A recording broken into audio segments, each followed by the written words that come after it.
বিগত বছরগুলোতে বিগত সরকারগুলোকে ক্রিটিসাইজ করেছে একটা জায়গায়, যে টাকা ছাপিয়ে স্থানীয় ব্যাংক থেকে ঋণ নিয়ে অর্থনীতির যে ক্ষতি হয়েছে এখান থেকে আমাদেরকে বেরিয়ে আসতে হবে।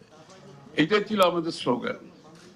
আমাদের এই জায়গা থেকে সরতে পারবো না, যে টাকা ছাপিয়ে ব্যাংক, লোকাল ব্যাংক থেকে বড় করে যেখানে প্রাইভেট সেক্টরকে ক্রাউড আউট করে দিয়ে এই ধরনের ইকোনমি তো সাস্টেনেবল হতে পারে না। দুইটা কারণ, একটা হচ্ছে এটার ইন্টারেস্ট রেট অনেক হাই, দ্বিতীয় কথা হচ্ছে আপনি crowding out the private sector.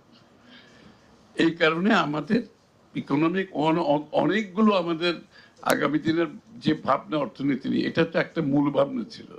তো সুতরাং এইখান থেকে সরে যাওয়া, আমাকে এই জায়গাতে থাকতে হবে, চেষ্টা করতে হবে। আমরা কিন্তু একটা কঠিন সময় অতিক্রম করছি, এর মধ্যেও কিন্তু আমরা এই জায়গায় থাকার চেষ্টা করতেছি। আর বুঝেন, এখন কিন্তু যে কোনো সরকারের পক্ষে এই জায়গায় থাকা কিন্তু খুব কঠিন, কিন্তু কিন্তু আমরা চেষ্টা করছি এই জায়গাটায় থাকতে, যে আমরা প্রাইভেট সেক্টর যাতে ক্রাউড আউট না হয়, যাতে টাকা ছাপিয়ে হাই পাওয়ার মানি আমাদেরকে ইনফ্লেশনারি সিচুয়েশন সৃষ্টি করতে না হয়, এই জায়গাটা আমরা থাকার চেষ্টা করতেছি। আমাদের পুরো ইকোনমিক পলিসির one of the major guideline and principle হচ্ছে এটা। তো সুতরাং এখানে এই ধরনের একটা রং ইনফরমেশন আসলে যে হয়, তাহলে এটা আমাদের একটা নির্বাচিত সরকারের প্রতিশ্রুতির সাথে এটা সাংঘর্ষিক হয়ে যায়। এই জন্য কথাটা ক্লারিফাই করছেন উনি, বলেছেন উনি তো ব্যাংকারের মতো বলছেন, আমি আমার মতো বলছি আর কি। এখানে অনেকগুলো বিষয় আছে। অনেক থ্যাংক ইউ ভেরি মাচ আমাদের ইকোনমিক রিপোর্টার্স ফোরামের সভাপতি এবং নেতৃবৃন্দ অনেকগুলো ভালো ভালো কথা বলেছেন। থ্যাংক ইউ ভেরি মাচ আপনাদের কন্ট্রিবিউশনের জন্য। আমি তার সবগুলো টাচ করতে গেলে অনেক সময় চলে যাবে। কিছু কিছু ওনারা তো বলেছেন অলরেডি, চেয়ারম্যান সাহেব বলেছেন, গভর্নর সাহেব বলেছেন, সেক্রেটারি সাহেব বলেছেন। আমি কয়েকটা পয়েন্ট কিছু টাচ করবো একটুখানি। সেটা হচ্ছে ডেমোক্রেটাইজেশন অফ দ্য ইকোনমি। একজন প্রশ্ন করেছেন, এটা রিফ্লেকশন কোথায়? ভালো প্রশ্ন করেছেন, কিন্তু ডেমোক্রেটাইজেশন অফ দ্য ইকোনমির প্রশ্নটা আসছে কি জন্য? বাংলাদেশের অর্থনীতি একটা অলিগার্কদের হাতে চলে গিয়েছিল, অর্থাৎ পৃষ্ঠপোষকতার একটা রাজনীতি হয়ে গেছিল। আজকে বাংলাদেশ যেখানে যে গর্তের মধ্যে আমরা পড়েছি, এটার মূল কারণ হচ্ছে একটা পৃষ্ঠপোষকতার রাজনীতির মাধ্যমে কিছু লোকের কাছে দেশের অর্থনীতি তাদের নিয়ন্ত্রণে চলে গেছে। এখন দেশের অর্থনীতি যখন কিছু লোকের হাতে নিয়ন্ত্রিত হয়, এটা অর্থনীতির মধ্যে থাকে না, এটা তখন রাজনৈতিক প্রভাবের মধ্যে যায়। দেশের দেশের আপনার কি বলে সরকারের নীতিমালা প্রণয়নের মধ্যে প্রভাবিত হয়, সব জায়গাতে হয়। এবং যে কারণে আজকে আমরা এখানে এসে দাঁড়িয়েছি। এই জন্য আমরা এই অলিগার্কিক যে পৃষ্ঠপোষকতার রাজনীতি থেকে বেরিয়ে আসার জন্য আমরা গণতন্ত্রের কথা বলছি। অর্থনীতিকে শুধু রাজনীতিকে গণতন্ত্র করলে তো হবে না, আমাদের অর্থনীতিকে গণতন্ত্র করতে হবে।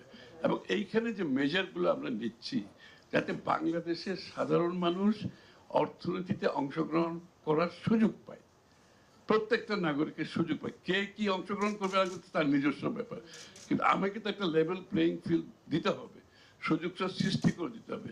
সাথে সাথে বাংলাদেশের মানুষ অর্থনীতির সুফলও আবার সকল লোকের কাছে যাতে যায়, সেটাও আমরা নিশ্চিত করতে চাই। সুতরাং যেই লোকগুলো বাংলাদেশের অর্থনৈতিক কর্মকাণ্ডের বেনিফিটেড হয়নি কিংবা অংশগ্রহণ করার সুযোগ পায় নাই, আমরা চেষ্টা করছি সকলের জন্য একটা সুযোগ সৃষ্টি করে দেওয়ার জন্য। এর মধ্যে আপনারা দেখেছেন যেমন কার্ড, ফ্যামিলি কার্ড। ফ্যামিলি কার্ডের উদ্দেশ্য কি? যেই ভদ্র মহিলা ঘর পরিচালনা করেন, সমস্ত ঘরের সব কাজ ওই ভদ্র মহিলা করেন, ছেলেমেয়েদের দেখাতে হাজবেন্ড, ওনার স্বামীর ঘর সব খরচ থেকে, ওই মহিলার কিন্তু কোনো ক্ষমতায়ন হয় না, কোনো ঘরেও হয় না, সমাজেও হয় না। তা আমরা ওই জায়গাটা একটা ডাইরেক্ট ওনাকে ক্ষমতায়ন করার জন্য, মহিলা ক্ষমতায়ন সাথে সাথে উনি জানেন বেস্ট ঘরের খরচটা কিভাবে করতে হয়, সাশ্রয়ের মাধ্যমে বরঞ্চ ওখান থেকে সেভ করে উনিও আবার কিছু বিনিয়োগ করার সুযোগ থাকে এখানে।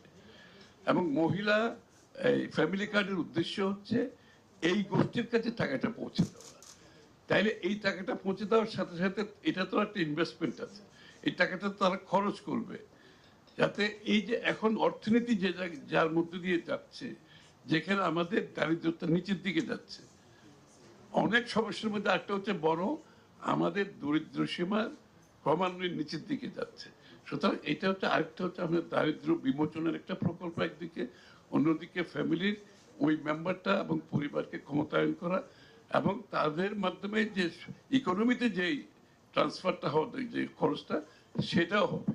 সুতরাং কৃষক কাজ কেন আমরা করছি একে ইকুয়ালি, যে যে গণতান্ত্রণের প্রক্রিয়ায় কৃষক তো লাভবান হতে হবে, তার যে সার থেকে ইত্যাদি যে বিভিন্ন খরচগুলো আছে তারও তো একটা সুযোগ থাকতে হবে, কারণ তার সুযোগটা আমরা সকলেই পাচ্ছি।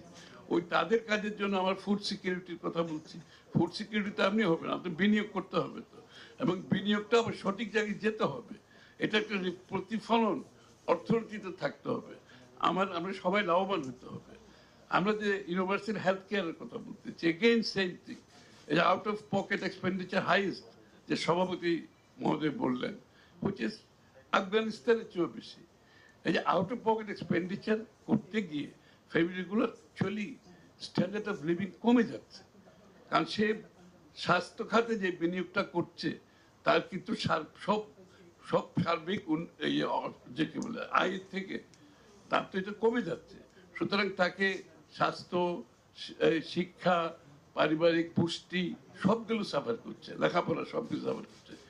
এই জন্য আমরা যে প্রাথমিক লেভেলে যে প্রাথমিক যে স্বাস্থ্য সেবা, এইটা যাতে সবাই পায় এবং সবাই পেলে যে তাদের পারিবারিকভাবে শুধু তাদের তাদের আয়টা অনেক বেশি বেড়ে যায়। Indirectly it is also cash transfer. আপনি যখন স্বাস্থ্যসেবা তাকে দেবেন, প্রাথমিক স্বাস্থ্য, তার যদি মাসে 5,000 টাকা সেভ করতে পারে ফর এক্সাম্পল, তার পকেটে তো 5,000 টাকা থাকলো এক্সট্রা, ওই 5,000 টাকা তো তার স্ট্যান্ডার্ড অফ লিভিং তার হেল্প করতেছে, তার কস্ট অফ লিভিংকে হেল্প করতেছে। এই জন্য আমরা ইউনিভার্সিটি যে ডেমোক্রেটাইজেশন বলতে আমি যেটা বুঝছি, আমি অনেক দীর্ঘ বক্তৃতা এটা, এবং এটার সাথে সাথে আমরা যে এসএমইর কথা বলছেন, আপনারা যে স্টার্ট আপের কথা বলছেন, এখানে কিন্তু আমাদের ফোকাস সবচেয়ে বেশি। স্টার্ট আপ, এসএমই, এগুলো তো আমাদের ফোকাস সবচেয়ে বেশি, কারণ এই লোকগুলোকে যদি আমি তুলে আনতে না পারি, এবং এরা কিন্তু সবচেয়ে বড় এমপ্লয়ার, কিন্তু আমরা বড় বড় ইন্ডাস্ট্রিতে বড় মেগা আছে, এগুলো দরকার, কিন্তু সবচেয়ে বড় এমপ্লয়ার হচ্ছে কিন্তু এসএমই খাত আমাদের। সুতরাং এসএমই, স্টার্ট আপ, এবং এর মাধ্যমে আমরা আরেকটা নতুন ইকোনমিতে মাত্রা যোগ করতে চাই, যে ক্রিয়েটিভ ইকোনমি। যে ক্রিয়েটিভ ইকোনমিটা হচ্ছে কি, আমাদের গ্রামে গঞ্জে যারা কামার কুমার আছে, আর্টিজানস আছে, কুটির শিল্পে কাজ করে, আমাদের তাঁতিরা আছে, আমাদের বিভিন্ন জায়গায় যারা, এই লোকগুলো কিন্তু অর্থনীতির সুযোগ থেকে সবসময় বাইরে ছিল, এরা কিন্তু কোনোদিন আসতে পারেনি, এদের জীবনযাত্রার মান কোনো পরিবর্তন হয়নি। যুগের পর যুগ ও ওই কামার রয়ে গেছে, যুগের পর যুগ ও ওই তাঁতি রয়ে গেছে, কিন্তু কামার থাকতে হবে, তাঁতিও থাকতে হবে, কিন্তু তার প্রোডাক্টটাকে তো আমি একটা জায়গায় নিয়ে যেতে হবে। এবং এই জন্য আমরা এখানে তাদেরকে সব ধরনের ইনপুট সুবিধার, স্কিল ডেভেলপমেন্ট, ডিজাইন ডেভেলপমেন্ট, তাদেরকে ব্র্যান্ডিং এবং মার্কেটিং প্ল্যাটফর্মটা দিচ্ছি, অ্যামাজন, আলিবাবা ইত্যাদি যেগুলো আছে। সুতরাং এই লোকগুলো যখন তার প্রোডাক্টকে ডিজাইনিং ইত্যাদি সাপোর্টের মাধ্যমে 300 টাকার শীতল পাটি যখন সে 1,000 টাকায় বিক্রি করবে, সেখানে আরো লোক এমপ্লয়মেন্ট হবে, তার জীবনযাত্রার মান চেঞ্জ, ইকোনমি এবং এক্সপোর্ট হবে। এগুলো সব অনলাইন বিক্রি হচ্ছে সারা দুনিয়াতে। আর থাইল্যান্ডে যান, অনলাইন বিক্রি হচ্ছে, কোথাও যাচ্ছে না, এরা বাড়িতে বসে বানাচ্ছে। কিন্তু এই সাপোর্টগুলো না দিলে এই প্রোডাক্ট লেভেল ওইখানে যাবে না, মার্কেটেবল হবে না, ট্রেডেবল হবে না। তো আমরা যেটা চেষ্টা করছি, তাদেরকে ট্রেডেবল গুডসে এই লোকগুলোকে সাপোর্ট দিলে হয়। আছে ধরেন স্পোর্টস ইকোনমি, আমাদের দেশে তো কোনো সাপোর্ট নেই, যারা উঠে আসছে নিজেরা উঠে আসছে। স্পোর্টস যে একটা ক্যারিয়ার হতে পারে, এটা কোনো সুযোগ আমরা, এই জন্য আমরা এইখানেও ইনভেস্ট করছি। এর মাধ্যমে লোকের ক্যারিয়ার করতে পারবে, স্পোর্টসে ইন্টারেস্টিং, এটাও তো ইকোনমি কিন্তু ড্রাইভ করে এমপ্লয়মেন্ট। আপনি স্টেডিয়ামে যখন খেলা দেখতে যান টাকা দিয়ে, সারা দেশে যদি এই কালচার হয়, ওইটা কিন্তু জিডিপি। আমরা জিডিপি বলতে আমরা বুঝাই খালি ম্যানুফ্যাকচারিং এর জিডিপি অথবা সার্ভিসের জিডিপি। আপনি যখন একটা খেলা দেখতে যান, দিস ইজ অলসো জিডিপির কন্ট্রিবিউশন, এইখানে তো জিডিপি হিসাব হয় এইভাবে।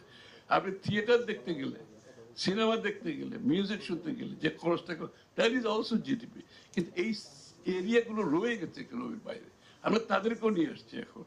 আমরা থিয়েটার আর্টিস্ট আছে, এখানে লাইট ম্যান আছে, মেকআপ ম্যান আছে, এমপ্লয়মেন্ট আছে, মানুষজন এন্টারটেইনমেন্ট আছে, মানুষ খরচ করে। সুতরাং ইকোনমিতে একটা নতুন আমরা উইন্ডো এগুলো খুলতেছি, যাতে করে ওই যে ডেমোক্রেটাইজেশনটা এক্সপ্লেন করতে গিয়ে কথাগুলো বলছি আর কি আমি। Democratisation of the economy, this is what we mean by democratisation of the economy. প্রত্যেকটি মানুষ যাতে আমাদের গোষ্ঠী যাতে আমাদের অর্থনৈতিক কর্মকাণ্ডে অংশগ্রহণ করতে পারে এবং এর সুবিধাগুলি তাদের কাছে যায়, এই জন্য একটা কথাটা আসছে। আর এখানে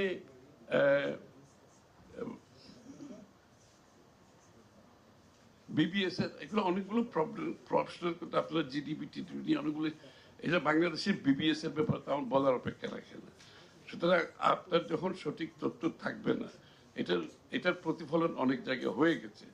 এটা জনসংখ্যা নিয়ে প্রশ্ন আছে বাংলাদেশে, যে জিডিপি বাড়ানোর জন্য, আপনার পার ক্যাপিটা ইনকাম বাড়ানোর জন্য আপনার জনসংখ্যা কম দেখানো হচ্ছে, কেউ বলে 18 কোটি 20 কোটি। তো সুতরাং এই জায়গাগুলোতে আমার স্ট্যাটিস্টিক্স বিবিএস এগুলো পলিটিক্যাল ইন্টারফারেন্সের বাইরে রাখতে হবে। বিবিএস এর লোককে আমি তো ডেকে বলতে পারবো না তুমি এত হয়েছে, ওটা অত হয়েছে, এটা হবে না। এই ইন্ডিপেন্ডেন্সটা রাখতে হবে। আপনি ফাইন্যান্সিয়াল সেক্টরে যে ইনডিসিপ্লিন গুলো হয়েছে, এগুলো কেন হয়েছে? আপনি ফাইন্যান্সিয়াল সেক্টর এত পলিটিসাইজড হয়েছে, এত পলিটিসাইজড যে ব্যাংকগুলো আজকে খালি হয়ে গেছে, আপনি শেয়ার বাজার লুটপাট করে ফিনিশড হয়ে গেছে। তো এইরকম একটা জায়গা থেকে আমরা যখন ফিরে আসতে চাচ্ছি, এখন আমাদের ফিনান্সিয়াল সেক্টর রেজুলেশনের একটা বিষয় আছে, সাথে সাথে সব আন্ডার ক্যাপিটালাইজড। আপনি ব্যাংকগুলো আন্ডার ক্যাপিটালাইজড হয়ে গেছে, প্রাইভেট সেক্টর আন্ডার ক্যাপিটালাইজড হয়ে গেছে। আপনার 40% কারেন্সি ডেপ্রিসিয়েশনে নাই। একজন ব্যবসায়ী যদি 40% কারেন্সি ডেপ্রিসিয়েশন চলে যায়, 14% ইনফ্লেশন রেটে চলে গেছে, আপনি চিন্তা করেন তার ইরোশন, তার ক্যাপিটাল, ওয়ার্কিং ক্যাপিটাল ইরোডেড হয়ে গেছে। এই লোকগুলো তো অপারেট করতে পারছে না। এখানে কিন্তু আন্ডার পারফরমেন্স করতেছে অনেকগুলো ইন্ডাস্ট্রি আছে, যেগুলো কিন্তু আমাদের অর্থনৈতিক রিপোর্টিং আমি আপনাদেরকে সাজেস্ট করতেছি এই জায়গাগুলো কনসেন্ট্রেট করে, যে আন্ডার পারফর্ম করতেছে ইন্ডাস্ট্রিয়াল বিজনেস অনেক বেশি, এবং এই জন্য অনেক লোক চাকরি হারাচ্ছে। কিন্তু সুতরাং এদেরকে ক্যাপিটালাইজ তো আমাকে রিক্যাপিটালাইজ করতে হবে। গভর্নর সাহেব যেটা বললেন, উনি প্ল্যান নিয়েছেন।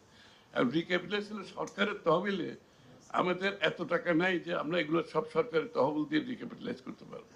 আর বিশেষ করে বর্তমান যে আমরা ইনহেরিট করেছি, যে অর্থনীতিটা পেয়েছি এই ডিক্টেটরিয়াল রিজিম থেকে, তারপরে গত 18 মাসে যেটা পেয়েছি, কোনোটার চেয়ে কোনোটা খুব বেশি যে ভালো আমি বলতে পারবো না, এর চেয়ে আর বেশি বলতে চাই না। সুতরাং সবগুলো দায়িত্ব তো আমাদের কাঁধে। তারপরে এসেছে আপনার মধ্যপ্রাচ্যের যুদ্ধ, এটা আমাদের মোকাবেলা করছে। এই যে হিউজ ডেফিসিট সৃষ্টি হয়েছে, খালি ফিনান্সিয়াল সেক্টরে না, ফিজিক্যাল সেক্টরে স্পেস কমে গেছে। এইগুলো মেকআপ করতে ট্যাক্স জিডিপির কথা আপনারা বলছেন, যেখানে ইকোনমি যেখানে দাঁড়িয়ে আছে, এখানে ট্যাক্স জিডিপি ইনক্রিজ করা একটা বিশাল কঠিন জব। কারণ ব্যবসায়ীদের ব্যবসা বাণিজ্য হলে না আপনি ট্যাক্স দেবেন। ট্যাক্স আছে খুবই খারাপ অবস্থা, যেখানে ব্যবসায়ীরাও বেতন দিতে পারছে না, ব্যাংকের টাকা ফেরত দিতে পারতেছে না।